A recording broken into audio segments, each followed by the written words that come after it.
pagbasa, mga kapatid ko sa Panginoon, ay ating hanguin sa Ebanghelyo ni San Marcos, Kabanata 10, talata 17 hanggang 30. So ningon diri mga kaigsuonon ko sa Panginoon, sa dihang mulakaw na si Jesus, may tao nga midagan padol kaniya og miluhod og nangutana. Maayo nga magtutudlo, unsa bang akong himuon aron maangkon ko ang kinabuhi nga walay katapusan? Mitubag si Jesus kaniya, nganong miingon ka man nga maayo ako? Walay bisan kinsa nga maayo gawa sa Dios. Kung mahitungod sa imong pangutana, naibalo ka na sa gigingon sa kasuguan. Ayaw pagpatay, ayaw pagpanapaw, ayaw pagpangawat, ayaw pagsaksi, o baka, ayaw pagpanglimbong, tahurang imong amahan o ginahan. Mitubag siya kang Jesus. Magtutudlo, kining tanan, gituman ko, sukad sa bata pa ako. Gitanaw siya ni Jesus og may paghigugma o giingnan. Usa pa ka butang ang kulang kanimo. Pauli og ibaligya ang imong kabtangan og ang halin ipanghatag sa mga kabus. Sa ingon ini nga pamaagi mahimo kang adunahan didto sa langit. Pagkahuman balik og sunod kanako. Nasubo gayud ang tao sa pagkadungog niya niini og mibiya siya nga masulubon kay daghan man ang iyang kabtangan. Sa nakabiya na ang tao, mitanaw si Jesus sa mga sumusunod o miingon. Lisod gayod alang sa mga adunahan nga magpasakop sa paghari sa Dios. Natingala ang mga sumusunod sa iyang gisulti. Busa nagpadayon siya sa pag-ingon, mga anak, lisod kayo ang pagpapasakop sa paghari sa Dios. Sayon pa ang paglusot sa mananap nga kamilyo sa bangag sa dagom kaysa pagpapasakop sa adunan sa paghari sa Dios.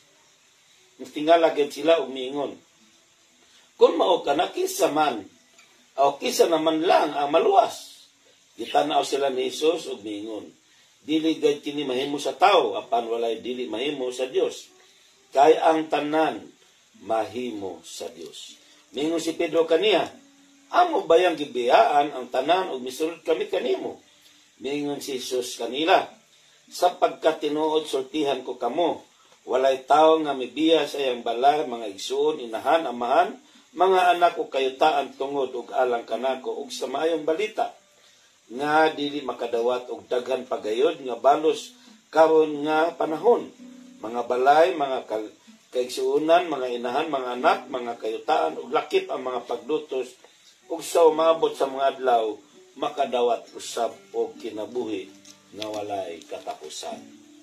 Mga kaigsunan ko sa Panginoon Kristo, palakpakan nato, daygo nato ang pagpabasa sa maayong o mga pulong sa Dios. Sige po, pwede na mong manglingkod sa biyaya ng atong buhay Diyos. Salamat sa ating Panginoon at muli atong nakabalik dito sa inyong lugar.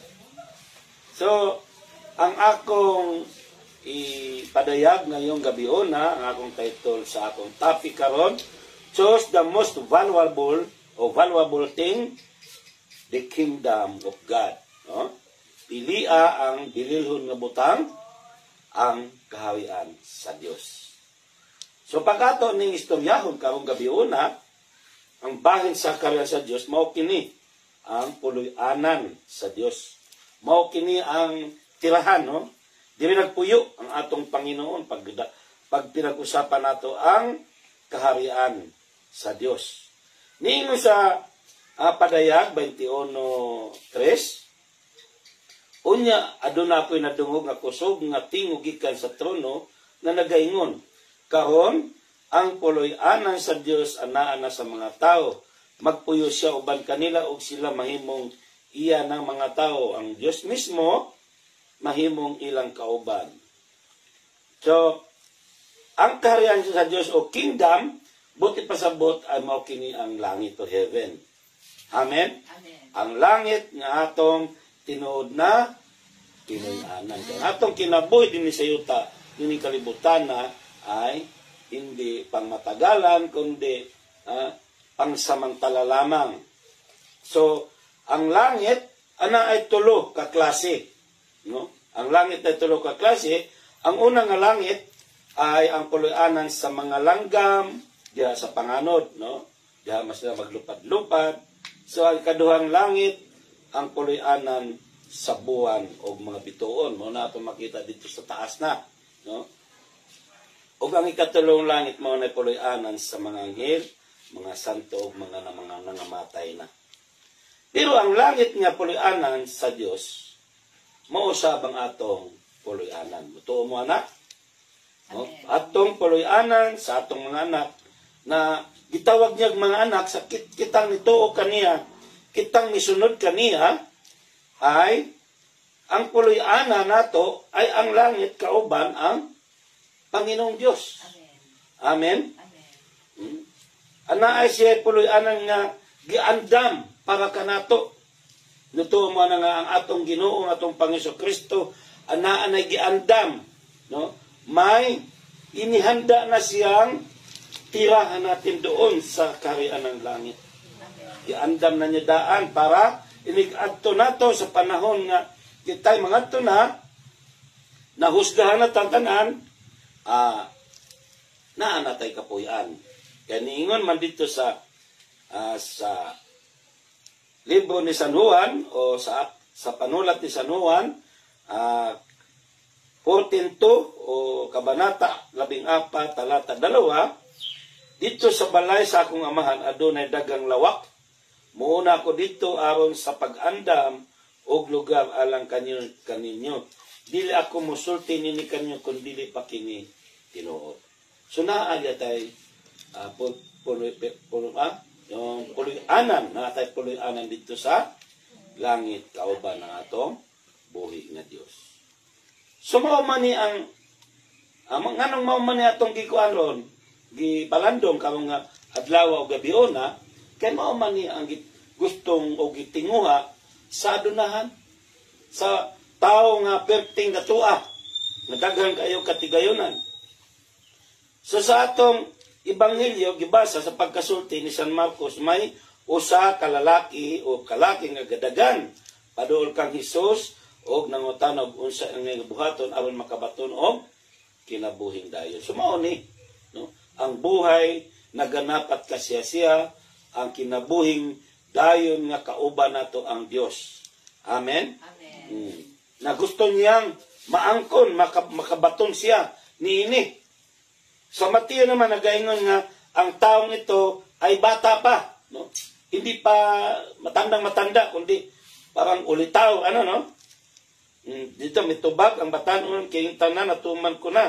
Unsa pa bang angay kong buhaton sa Mateo 19:20. Og sa Lucas naman nagaingon nga siya ay leader o pinuno hole, no? Kasi kini tawanan di basta-basta. Kini tawanan nga dato, di siya basta-basta sa lipunan kundi tagapa nga siwa siyang kumbaga sa presidente o dako katungkulan. Amen. So sa atong pagbasa sa San Marcos, mao ni nga giingon diri nga pertin datua. Adunahan kayo kining tawhana kay ningon man dito sa Mark 10:22, nasubok gayud ang tao sa pagkadungog niya niini ug mobiya siya nga masulubon kay daghan man ang iyang kabtangan. So kining tawhana nga adunahan mga igsuon ko kay Kristo, kung atong palandungon nga ang iyang kinabuhi, maayo gini siyang tao. Maayo siyang tao. Buutan ni siya. Ngano man kaingon man nga buutan? Masundanon man sa balaod sa Dios. Amen. Sukad pa kuno sa iyang pagkabata ay gisunod na niya ang balaod sa Dios. Ang balaod ni Moses. Amen. So makaingon tang kining tawhana dili ni siya dautan. Maayong tao. Apan niingon man ang atong Panginoon Hesukristo nga naakapay kuwang. Maski kikinabuhi na nimo imo nang gihimo ka ng mga balaod ni Moses ay naapakay usa ka butang na kuwang para makamta nimo o makamit o makuha nimo o ang imong gipangayo nga unsa man ang paghahari sa Dios. Amen. Amen. So ningon ang Panginoon na kanday kulang. Kaya mao man iyang gisulti dito sa Mark 10:21. Gitanaw sa ni Jesus nga may pagigugma o giingnan usa pa kabutang ang kulang kanimo. Pauli o ibaligya ang imong kabtangan ug ang halin ipanghatag sa mga kabus. Sa ingon ini nga pamaagi mahimo kang adunahan dito sa langit pagkahuman balik ug sunod kanako. So may kulang paning tawhana og usa aron makabaton og kinabuhing dayon. Amen. Amen. So sa atong kinabuhi, ngalig pareho sa tani. Nga napadatay kuwang. Amen. So sa kanyang kulang, sa kulang ng nining tawhana ug usa ay dunay duha ka butang na gisugo ang Panginoon kaniya. No? Sa usa ka kulang, kaya ang kulang niya ibaligya, no? Ibaligya mo na. Ibaligya ang iyang kabtangan o ang halin ihatag sa makabos aron makabaton siya og kaharian sa langit. Ibaligya, pero ang sanay na tabo, dili niya mahimo ang gipabuhat sa atong Panginoong Hesukristo kay ang iyang loyalty, no, ana sa iyang katigayonan o kabtangan. Sa atong kapanahunan, daghang ingon na ani mga tao nga naa na sa Ginoo, pero ang problema ay di basta-basta mabuhian, di matalikdan ang kanilang mga hanapbuhay, mga pagpapayaman, no, ang kanilang katigayonan, di basta-basta mabuhian, kaya nga naman nakatutok na, ang kanilang isipan, naka-loyal, ang loyalty nila ay ngadto na sa ilang mga kabtangan. Ang dapat natong himuon sa atong kinabuhi, di ni nato sunon ang himuan ni tawhana. Ang dapat natong himuon, nato nga maging loyal ta ngadto sa atong Panginoong Dios. Amen. Ang usa, duha man ang gipabuhat, ningon siya nga ibaligya nimo ang imong katigayonan o gipanghatag. Ang ikaduha, balik ug sunod ka nako. Ningon ang Panginoon. Pag human nimo nga imo ning ibaligya ang imong katigayonan ug imo nang ipanghatag, ipanghatag na nimo sa imong mga silingan nga kabus o kinsa pa man, balik at sunod ka nako. Pero wag gihapon ni mahimo nining tawhana kay ngano man kay ang iyang kasing-kasing ana gayod sa katigayonan. Mahadlok man ni tawhana, nahadlok ni tawhana nga muwad-an siya. Sumo na kaparat niya ni tawhana kay gusto niya makabato og kinabuhing dayon, no? Ang kanang kinabuhing way katapusan, pero di niya kayang bitawan. Kaya nga kasing-kasing to naman. Amen. Tuwa mas bahandi. So di pwede gyud nga makasunod ang tao nga ang iyang kasing-kasing nakapokus na dito sa kategorya kay ori ni o busa di kabutang nga pangalagad mo sa imong katigayonan. Kaya ang imong kasing-kasing imong puso ay nakapokus ka na gayon. So muna di ka makasunod o diretso sa tong Panginoong Kristo. Kaya dili manggod na pwede nga maglingkod ka dito, paglingkuran mo ang iyong kayamanan o sino pa man paglingkuran mo at maglilingkod ka sa Panginoon. No? Dapat ang Panginoon ang dapat ating paglingkuran ng lubos-lubos. Amen. Amen. Kaya nga naman, dili gud mahimo nga duha ang atong paglilingkuran, ang ating paglilingkuran sa buhay nito. Hindi pwede kay sabi sa Mateo 6:24, kinsa ngay natong alagaran ang Dios ba o ang bahandi? Walay tao nga makalagad sa duha ka agalon tungod kay sa likway niya usa o gigugmaon ang usa. Mudapig siya sa usa o tamayon niya ang usa, sama na dili ninyo madungagan ang pangalagad sa Dios ug sa bahagi. Hindi ninyo madungan ang pangalagad sa Dios ug bahagi. So dili ni angay nga ang atong kasing-kasing ay mapokus ta sa atong mga kaptangan, sa atong mga katigayunan, o sa ano pa mang bagay sa mundong ito. Di ba na mga awit? Di kita maipagpapalit sa anumang bagay dito sa daigdig. Di ko kayang malayo sa'yo. So dapat ganun ang dapat nating isipin, na kapag malayo tayo sa Panginoon, wala tayong magagawa. Walang mangyayari sa buhay natin at mapapahamak tayo. So dili nato angay nga ang atong kasing-kasing matuon sa atong mga kaptangan o mga katigayunan o salapi. Dili angay nga atong palabihon ang kwarta sa atong kinabuhi kay gaingon sa unang Timothy 6:10, kay kung palabihon nato ang kwarta, magagikan niini ang tanang matang sa kadautan.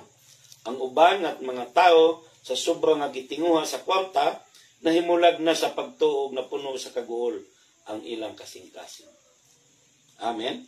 Ay kung palabihon ko, no, kung inuuna natin ang kwarta, tandaan natin na sa pera nagmumula ang kasamaan. No? Ugat ng kasamaan ang salapi. Hindi masamang marami tayong salapi. Pero kapag natuon, na-focus na tayo sa pera, yun ang masama na diyan. Kasi ayaw ng Panginoon na doon matuon ang atong mga kasing-kasing, ang atong mga una-una, no?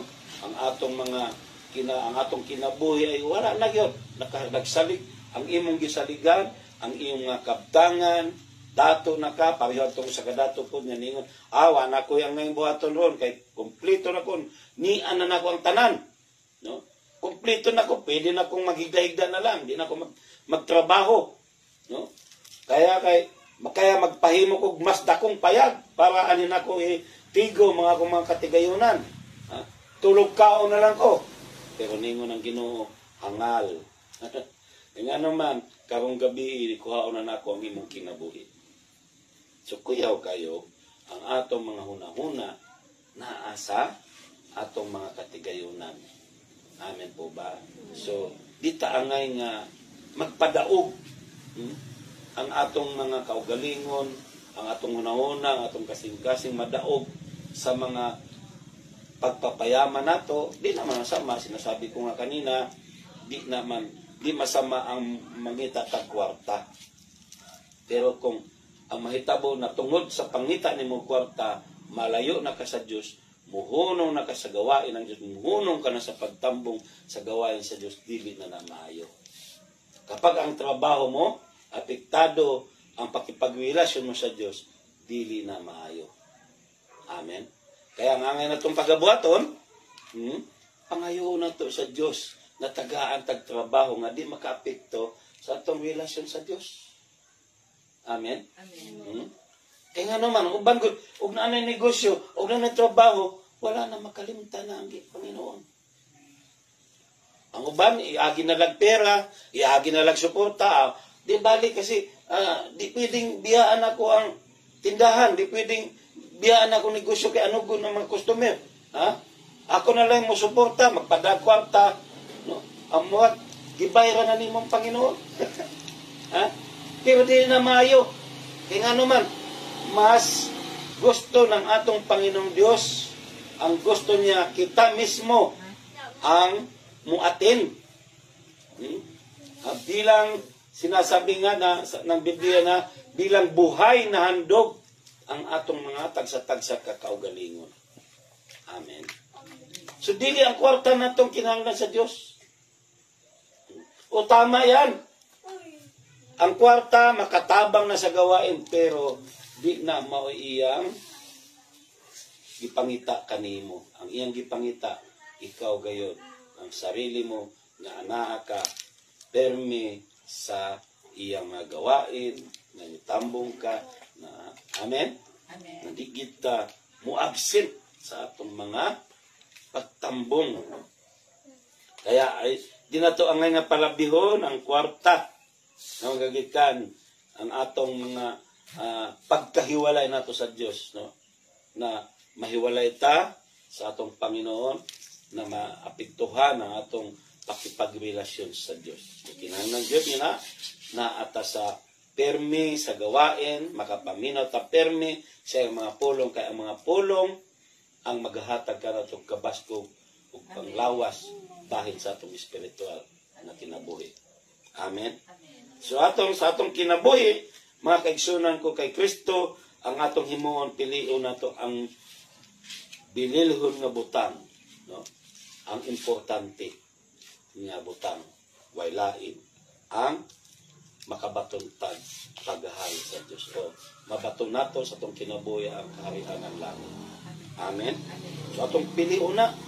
Paano man nato na mapili? I-priority nato ang pagpaminaw sa pulong sa Dios. Paminaw nato ang pulong sa Dios. Kaysa pagpaminaw, niingon bitaw ang Biblia nga pinaagi sa pagpaminaw nato sa pulong sa Dios, ana magasugod ang atong panalig, pagsalig. Amen. So kung padayon tang maminaw sa pulong sa Dios, hindi lang magsugod ang atong pagsalig sa Dios, kundi aasinso, uunlad, no? Uunlad, magbubunga ang atong pagsalig sa Dios. Amen. Hindi lang maliit, kundi lalaki na. Lalawak na ang atong kinaadman bahin sa pulong sa Dios, kay ngano man pirmi man tang maminaw. Kay usahay, pag maminaw ta sa mga salita o mga takbo ng mundong ito, mo maminaw ta kana mga di maayong mga balita, man ta diya maway gana sa atong kinabuhi, madismaya ta. Amen. Kaya nga ayaw magpaminaw sa mga balita. Naay mga dagan magpasa-pasa sa akong kuhan, sa akong cellphone, mga balita sa mundo, di ko tinitingnan. Di ko pinapanood. Ay nga naman, madala ka. Niingon ito resulta sa nagpapabaksin, Brad. Magpasa. Ay doktor nga magsulti, kining baksina, moni. Mahimong robot, ba? Ug imo ng tan-awon. Makuyawan ka. Mahadlok ka na. Mawa ng imong pagsalig sa Dios. Kaya mo ilis naman tong kahadlok. Amen? Mupuli man tong kahadlok. Kaya wag mo nang sabi ko, ako man to bagon ka nang magpasa na ako. Sister o Brad, kahit ano pa yan, ano pang sama ng resulta na yung pinakita mo, sa akin wala na yan. Kasi inaangkin ko, ang baksin na binigay sa akin, tinurok sa akin, ay isang biyaya na galing sa Diyos. Na hindi ito makaapekto na masama para sa aking katawan. Ito'y magbibigay ng kalakasan, makahatag kinig kabaskog sa akong kinabuhi o sa kinig kabitamina. Muna akong itubag. Kay, ug imo nang anon, tanaw-tanawon pa, sus, mahadlok na ta. So muna, ang itang paminaw, muna ginaangay na itong buhaton sa pagpili na to. Kasi the choice is yours. Ang choice sa pagpili na to, pag mag-decide ta, asa man kita. Asa man ta gusto mo paingon ta, pagdaabot sa pagdating ng panahon. Asa man ta gustong magpuyo. Ngadto ba sa gihimo nga giandam na atong Panginoong Dios ngadto sa langit o ang pinoy-ana ng mga demonyo. So atong paningkamutan nga maangkon makamit sa atong kinabuhi ay ang kinabuhing dayon. Amen. Way lain ang pinausa ka paagi ni para maangkon nato ng kinabuhing dayon, maminaw ta sa pulong sa Dios. Amen. O ikaduha, sabto nato ang pulong sa Dios, sabto nato ang iyang gisulti. Kaning dato, kining tao nga dato na bahit na atong ebanghelyo, wa man niya sabta. Naminaw siya, pero wa niya sabta. Wa siya kasabot sa gisulti sa tong Panginoon nga, doon na kapay kuwang. Unsa man tong salita, pulong to sa Dios. salita ng Panginoong Diyos.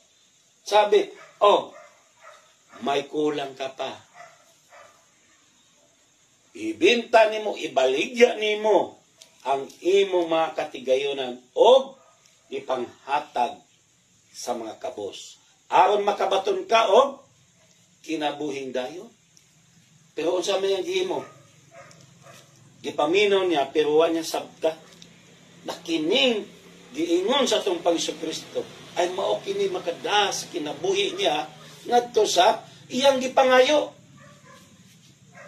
Ang wa niya sabta nga kining gipahimo sa Panginoon kaniya ay mao ni pinaagi para makamit niya o makabaton siya o kinabuhing dayon. Ang paghari sa Diyos. So sa atong kinabuhi, kinasabto yun nato ang mga pulong sa Diyos.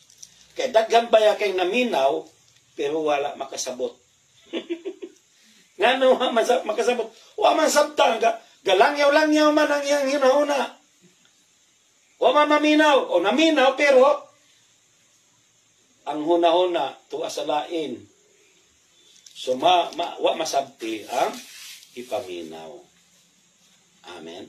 So, kinahanglan yun, nga sa atong pagpili sa kinabuhing dayon, ato ning sabton ang mga pulong sa Diyos. Amen po ba? Amen. Kaya nakasabot ka siya na kung gihatag to niya, hatagan mo siya sa Ginoo. Kaya paghatag na, mubawas man gyud.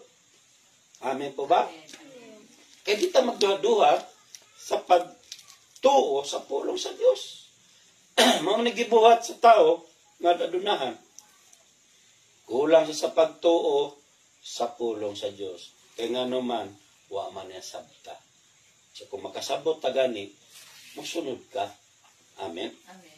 Kaya di niya nakuha ang sumunod kaya di na nasabtan Wa sa kasabot sa gisulti sa Panginoon Kristo. Pero kung makasabot ka sa pulong sa Diyos nga imong napaminaw, mao dahil sayop din ang gipamuhat. Sayop din ang sige ko ginom-inom. Sayop din ang sige ko sugal-sugal. Sayop din ang gipamuhat. So ako na ning biyaan. Sayop din ang sige ko taya sa luto. Na ato kay sige ko taya sa luto. No? Sayop din No? Amen? Nga ang imong kinabuhi, ato na napuko sa pagsusugal, di na maayo. Amen po ba? So kung makasabot ta sa pulong sa Diyos nga itong gipaminaw, ato ng biyaan. Di siya makabiya. Ang kaning tawhanaw, di wa siya makabiya sa iyang katigayonan. Di niya kayang ibinta, ibaligya, kay nga naman, nahadlok po siya nga mawadaan siya. Pero kung nakasabot siya, nga sa pinaagi sa paghatag, ngadto sa sikatao, sa mga tao nagkinahanglan, na mubawas yun ang Ginoo. Mabitaw ang giingon dito. Pag sumunod kami sa iyo, ano bang makamit namin? Ano bang makuha namo? 100 ibayo ang may babalik. Sabi ng Panginoon. Amen. Kaya nasipyat ang adunahan ito. So kinahanglan gyud kita pod sa atong panahon. Dako kaning aral kanato na dako kaning leksyon kanato sa itong kinabuhi nga kinahanglan di ta pareho ni ining tawhana. Amen. Kinahanglan sabto ginato ang mga pulong sa Dios nga atong napaminawan. Amen. Amen. O kini pa musa ikatulo para maangko nato makabaton ta o kinabuhing dayon o ang kaharian ng langit, mangalagad ta sa Diyos. Serve the Lord. Amen. Kaya kamong mga bataan dire, padayon na ninyo, nangawa naman ang uban. Nangawa naman ang uban mga kabataan dire. Nalipay ko kay daghan mo dire niya, karon asa naman. Nadaan na sa takbo ng mundo. Nadala na. So kinahanglan yun nga, padayon ta sa itong pangalagad. Amen? Padayon ta sa itong pangalagad. Kaya nga naman, Hebreo 4:12-13, kay ang pulong sa Diyos buhi o gamhanan, ug mas hait pa kay sa espada, nga duhay sulab. Modulod kini sa kinahilabman sa kalag ug sa espiritu ug hangtod sa mga lutalutahan ug sa utok sa bukog. Nasayran niya ang mga butang nga ginihunahuna o ipangandoy sa mga tao. Walay makatago gikan sa Dios. Ang tanan makita niya og dayag gayud sa iyang pananaw. Kaniya kita muhatag og husay sa atong mga binuhatan. Amen po ba? Amen. So, importante, no? Dakog bili ang mga pulong sa Dios sa atong kinabuhi o kita'y mga lagad. Amen. Kasi kung mga lagad ta, naaka nato ang mga pulong sa Diyos permit. Makapaminaw ta. So, ang pangalagad, ay di ta ngay nga, daghan mo ba ron, nangangalagad, pero, masa may gipamuhat, nangawagtang man, ang uban, ipasagda na lang ang usa ng mga lagad. So, hindi angay. So, kita nga naapa sa atong, naapa tayo pagtuo sa atong Panginoon Jesucristo, padayon ta. Ayon, di na nato wadon ang atong pagtuo sa Dios, ang atong pagsalig sa Dios. Amen? Amen. Na, unsa man na ikaw, niagi ka mag kalisdanan narong panahon na ayaw kahadlok. Kaya nga naman, intulot lang na, ikuha lang na sa atong Panginoon, gitugot lang na sa atong Panginoong Diyos, para ta masukod sa atong pagsalig kaniya. Inumdumin ninyo kanunay nga atong Dios ay kauban nato hanggang sa katapusan ng sanlibutan. Amen. Muna itong hinumduman din nga makaagi man tagkalistanan, mga pagsulay nining kinabuya, ayaw kalimti na atong Panginoon Kristo kauban ka nato. Kaya maum na yan gingon sa mga alagad. Kapag nangalagad kaniya, kauban siya kanato hangtod sa kahangturan. Amen. Kaya nga, di tangay nga, mahadlok. Ayaw kaguol kung niagi tag mga kapakyasan, niagi tag mga dili maayo, mga kahimtang, inumdumi lang na natong Panginoon, anaa, kanunay, kauban kanato. Amen. Kaya nga, ang importante sa itong kinabuhi, mga lagad ta sa Diyos. Kaya natong kinabuhi, naaragyon ang pag-asa sa itong Panginoon Jesucristo. Ang importante sa itong kinabuhi ron, piliun nato ang mga pulong sa Diyos ng mao'y dalan aron ta makabaton o gingharian sa langit. Amen po ba? So, tulong naman to ka puntos, no? Ang akong gipaambit kaninyo kawang gabi una na kung gusto ta makabaton o kinabuhin dayon o sa kaharian ng langit, paminaw nato ang mga pulong sa Diyos. Amen? Amen. Ang ikaduha, sabto nato ang mga pulong sa Diyos. Ang ikatulo, mga lagad ta sa Diyos. Amen? Amen. Di ta musuon sa atong kining atong gibasa karon nga tao nga dadunan kayo nga giingnan sa atong Panginoon Kristo.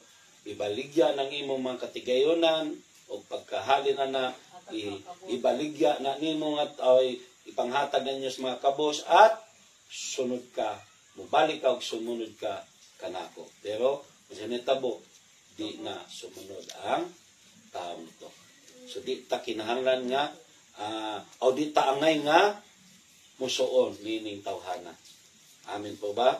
Kay kini ang kining tawhana napakyas ni sa iyang gitinguha sa kinabuhi. Ingano man, di ka mao maminaw sa pulong sa Dios. Di ka mao musabot sa pulong sa Dios. Amen. O di ka mao mga lagad sa Dios. So kinahanglan gyud niya naa ka nato ni kining tulo para makabaton ta sa atong gitinguha sa kinabuhi.